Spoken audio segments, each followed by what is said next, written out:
Herkese selam arkadaşlar. Bugün size yapımı çok basit, çok kolay, bir o kadar da lezzetli işkembe çorbasının tarifini vereceğiz birlikte.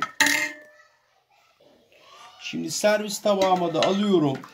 Böyle evinizde kolay bir şekilde, basit bir yöntemle işkembe çorbası yapmak isterseniz bu çok pratik tarifimi mutlaka deneyin arkadaşlar. Daha önce işkembe çorbası yapmamış olanlar bile kolaylıkla yapabileceği bir tariftir. Şimdi çorbamı aldım arkadaşlar. Eğer isterseniz böyle pul biber de ilave edebilirsiniz. Bir de sarımsaklı sirkeli sosum var. Bunu da içerisine ilave edebilirsiniz. Ve ondan sonra da artık çorbanız hazır. Gerçekten en pratik yöntem bu. Daha önce hiç işkembe çorbası yapmadıysanız videomu baştan sona adım adım uygulayın. Evinizde nefis, lezzetli işkembe çorbası yiyeceksiniz. Videoya başlamadan önce de yorum yapmayı, beğenmeyi ve takip etmeyi lütfen unutmayın. Hadi başlayalım. Arkadaşlar ilk aşamamız şu. 1 kilo 100 gram işkembe aldım. Bütün olarak bunu çok güzel bir şekilde yıkıyoruz. Yıkadıktan sonra tenceremize aldık. Şimdi tenceremin şurasına kadar su dolduracağım. Evet, suyumu gördüğünüz gibi doldurdum. 25 dakika işkembeyi kaynatacağım. 25 dakika sonra bu suyu dökeceğim. Çünkü işkembe kokusu gelmesini istiyorsanız mutlaka 25 dakika kaynatıp daha sonra suyu dökün. Ondan sonra 1 yemek kaşığı sirke ilave edeceğim içerisine. Yine su dolduracağım. Yaklaşık bir 2 saati sürede 2 saatlik bir süre kaynatacağım, pişireceğim. Zaten kontrolde edin. Çünkü ocakların pişirme süresi farklı olabilir. Sizin evinizdekiyle benim evimdekinin. Ama 2 saati çok rahat geçiyor. İyice yumuşayınca piştiğinde kontrol edeceksiniz. Zaten kendini belli edecek. Ondan sonra diğer aşamamıza geçeceğiz. Şimdi 25 dakika kaynatacağım. Suyu döküp daha sonra tekrar su doldurup 1 yemek kaşığı sirke ekleyeceğim. 2 saat kadar pişireceğim. Arkadaşlar 2 saat dedik ama 2,5 saat sürdü bizim işkembemizin pişmesi. Şöyle bir çatalla da bakın kontrol edebilirsiniz. Görüyor musunuz? Çatal giriyor. Yani işkembemiz yumuşadı. Şimdi bunu çıkartacağım.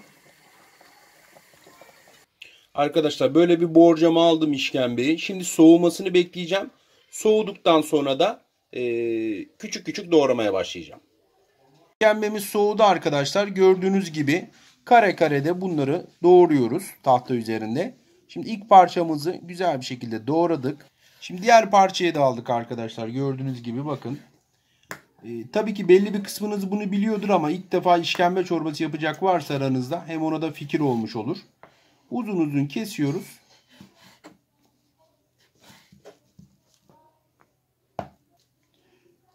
Şimdi de gördüğünüz gibi arkadaşlar boyutunu kendinize göre de ayarlayabilirsiniz ama bu ideal oluyor. Yani işkembeyi yerken biraz da ağza gelsin istiyoruz biz. Şimdi bütün işkembemizi doğrayıp bitireceğiz. Şimdi arkadaşlar işkembelerimizi küçük küçük doğradık. Tekrar aynı suya döküyoruz. Aynı suyun içerisine işkembelerimizi bakın koyuyoruz. Gördüğünüz gibi. Bu arada işkembeyi haşlarken de 2 saatlik sürede mutlaka kapağını yarım açık olsun.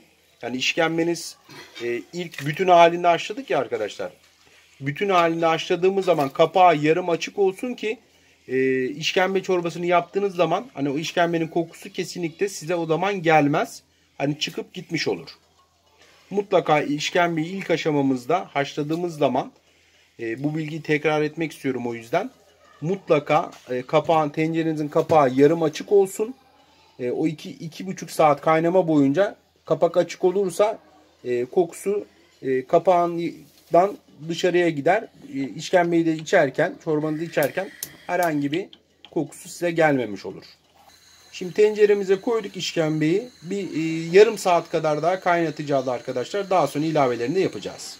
Arkadaşlar çorbanın sosunu da hazırlıyorum. Bir tane yumurta sarısını şöyle aldım. Sadece yumurtanın sarısını.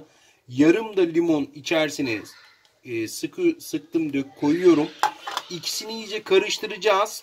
Şimdi yarım saat daha çorbamızı orta ateşte kaynatmıştık. Çorbamızı ilave edeceğiz. Bu sos çorbanızın daha kıvamlı, daha koyu bir hale getirecek. Çatal yardımıyla iyice çırpıyorum. Şimdi çorbam arkadaşlar gördüğünüz gibi yarım saat daha bu şekilde kaynadı. Şu anda çorbamızın rengini görüyorsunuz. Şimdi sosu ilave edeceğim. Şimdi hazırladığım sosu da içerisine ilave ediyorum. Şimdi arkadaşlar güzelce karıştırıyoruz bunu. Bakın çorbamız hemen daha koyu bir kıvam haline geldi. Hemen kıvamını almaya başladı. Sosu koymadan önce de çorbamızın suyundan da çok az ilave etmiştik bu arada arkadaşlar.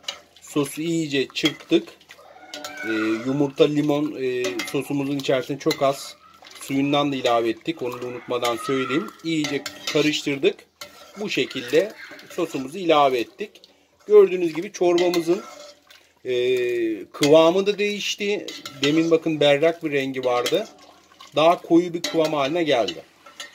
Şimdi arkadaşlar çorbamı biraz daha kaynatıyorum. Bir 5 dakika kadar daha kaynatacağım. Fokurdadıktan sonra da altını kapatacağım. Ondan sonra da sunumumuzu yapacağız. Şimdi çorbamızı içerken ki sosunu da hazırlıyoruz arkadaşlar. Şöyle sarımsaklarımı rendeledim. Ne kadar seviyorsanız. İçerisine de sirke döküyorum. Şöyle karıştırıyoruz. Bitti. Çorbanızı içerken mutlaka bundan da dilediğiniz miktarca dökebilirsiniz. Arkadaşlar çorbamız hazır. Gerçekten çok lezzetli oldu. Mutlaka denemenizi öneririm. Nefis oldu. Sosunu da ekledim ben. Beğenmeyi, yorum yazmayı, takip etmeyi lütfen unutmayın.